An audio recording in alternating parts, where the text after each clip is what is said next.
إذا ببيوت الله تعالى فينا، إذا ببيوت الله عز وجل إذا بها هي أنقص المواضع مناعة وحفظا ورعاية وصيانة.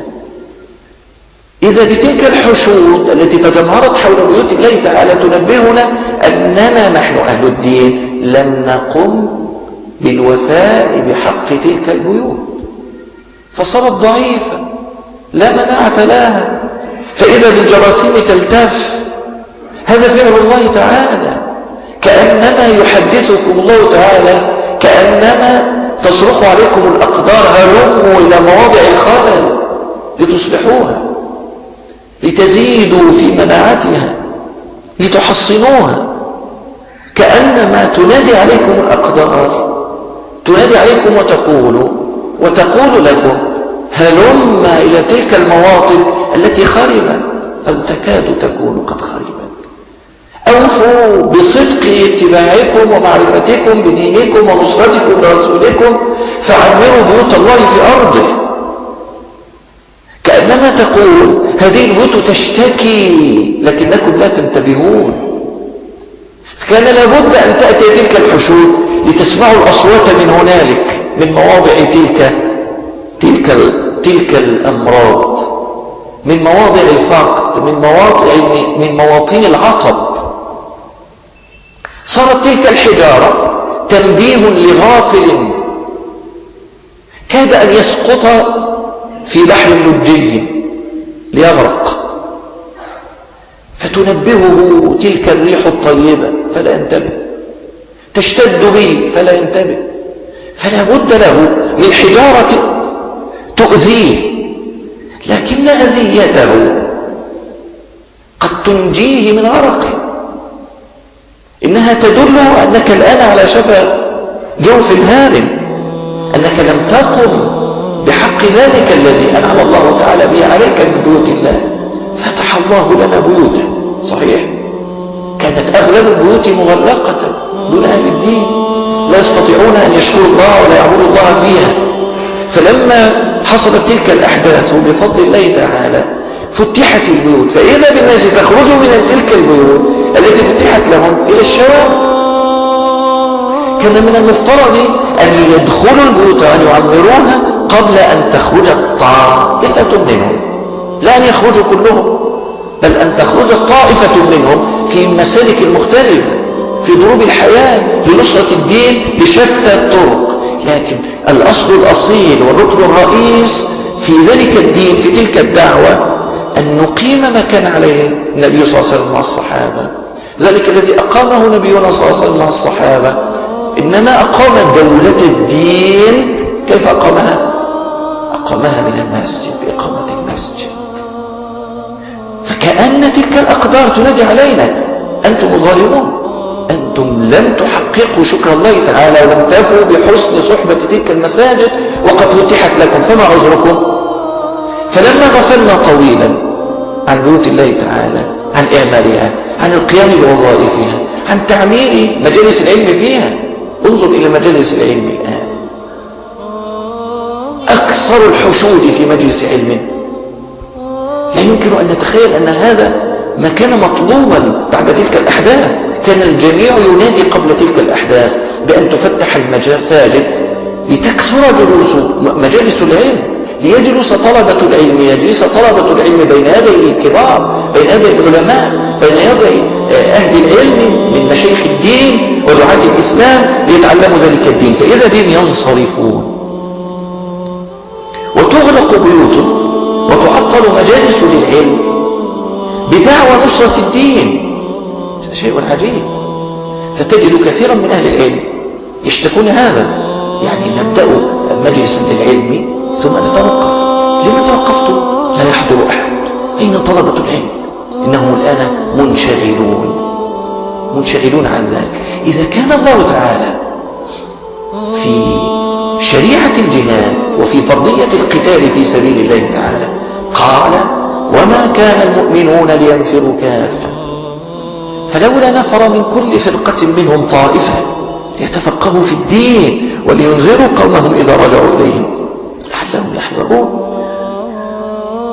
فإننا إذا اعتبرنا ما نحن فيه الآن، إذا اعتبرناه ضربا من ضروب الجهاد ونوعا من صور القتال، فإننا مطالبون كذلك بأن نعمر بيوت الله تعالى، بألا نترك ثغرنا لنقف بعيدا عنه فيأتي أعداؤنا على كل شاكلة ليلتفوا حول تلك البيوت، على تلك الثغور ليقتحموها. فإذا وقفنا في كل شارع وتظاهرنا في كل ميدان ولكننا فقدنا بيوت الله ومساجده، هل هذه نصرة؟ هل هذا مكسب؟ وإنما تكون العبرة، الاعتبار، إنما تكون البركة لتلك الحشود التي تخرج هنا وهناك، لتلك الحركات وذلك السعي في نصرة الدين، إنما تكون بعد ختم المسجد، بعد أن تخرج من المسجد. فأولية كل حركة بيوت الله، أولية كل ساعي مجالس العلم، مجالس الذكر، هذا المجلس. أولية كل طائفة إلى علمائها. أين علماؤهم؟ ليسوا في الشوارع، إنما علماؤهم على ذلك الموضع الذي جلس عليه رسول الله صلى الله عليه وسلم، يعلم الناس ويعلم الصحابة وهم ورثتهم. إن هتاف هؤلاء بالسباب والشتائم لأهل العلم ولأهل الدعوة لهو هتاف علينا، إنما هو صراخ بنا أننا لم نقم بحق هؤلاء فيما بيننا، إننا لا نعظمهم، لا نحترمهم، بل منا من يسبهم ومنا من يبغي عليهم. وتجد في هؤلاء المتظاهرين بالدين، هؤلاء المتظاهرين بالاستنان بسنة سيد المرسلين صلى الله عليه وسلم، قد تجد فيهم من يسب شيخا كان يعلم الناس دين الله تعالى قبل أن يولد هذا. فإذا به الآن ينكر صورة هؤلاء المجتمعين ممن لا يبالون بالدين حول واحد من الأكابر أو حول سباب لواحد من أهل العلم. أنتم السابقون وهم بكم لاحقون. لقد حصل الظلم فيكم قبل أن يحصل الظلم منهم.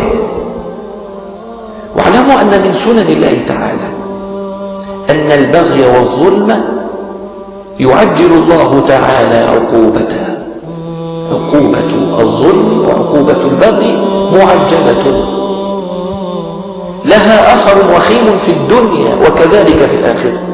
أما الكفر فقد لا يعجل الله تعالى عقوبة صاحبه في الدنيا ويجعل له العقوبة السيئة في الآخرة.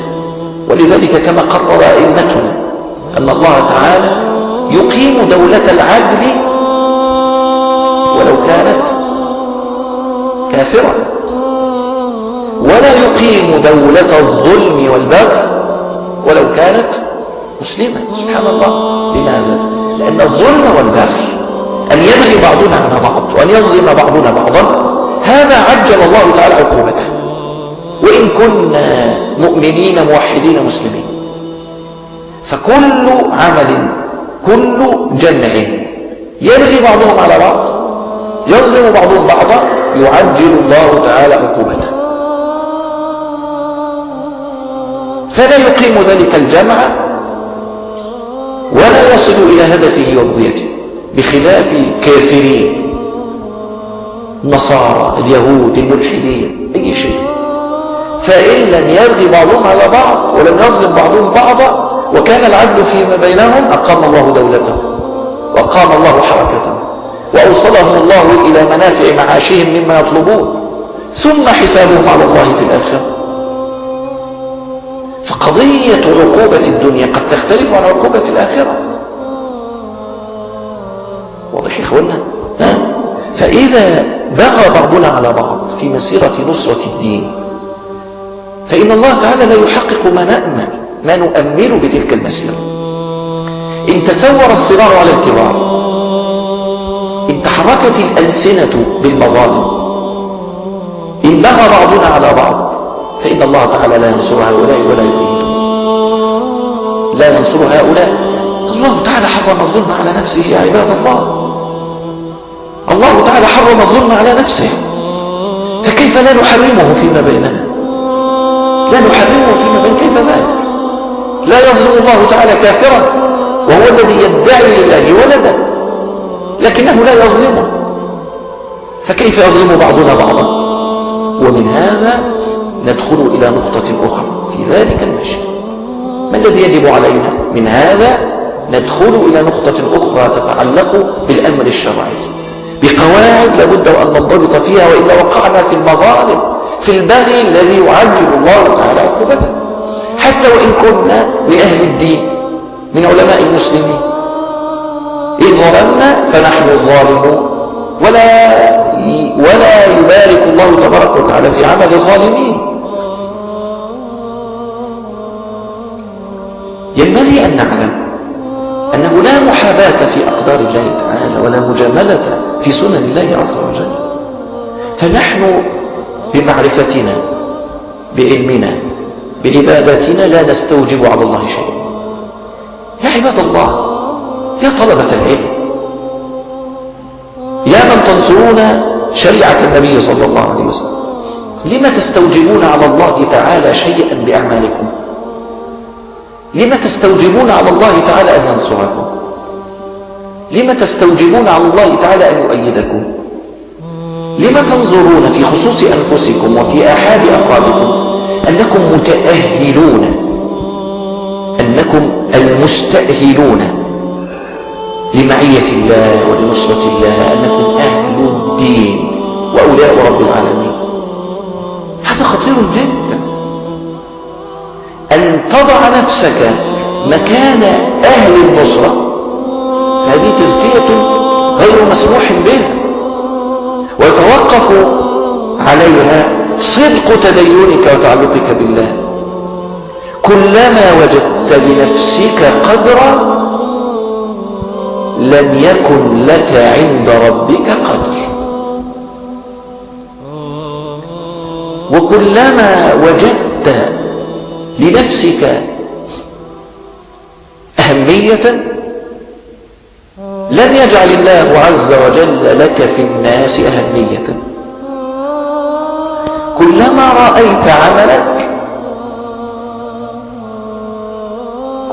رأيت عملك ما بارك الله تعالى لك في عملك. إذا رأيت نفسك لم يقم الله تعالى ما نسبته لنفسك، وإنما الجواب الصحيح، إنما المسلك السديد، إنما طريقة السلف القويم الآتي: كلما لم تر نفسك أقام الله تعالى كسب نفسك، كلما لم تجد لنفسك قدرا جعل الله تعالى لك بين الناس قدرا. وهذه مسألة لا تأتي بالتكلف. أنا الآن أحاول ألا أجعل لنفسي قدرا فأظهر للناس التواضع، فهذا كذب وزور. صحيح، هذا كذب وزور، وإنما هي حالة ينبغي أن نتدرب عليها، حالة ينبغي تماما كما تشعر بالجوع. هل يأتي إنسان يقول لك تعلم كيف تشعر بالجوع؟ هل يتعلم واحد منا الجوع؟ وإنما هي حاجة ملحة يجدها بغير كلفة، لا يتكلف، بل إذا حصل ذلك الجوع فإنما يئن فيشعر الإنسان بذلك الجوع. هذه حاجة ملحة تخرج عن إرادتها. هكذا لابد أن يكون التواضع، لابد أن يكون الصدق، لابد أن يكون الإخلاص.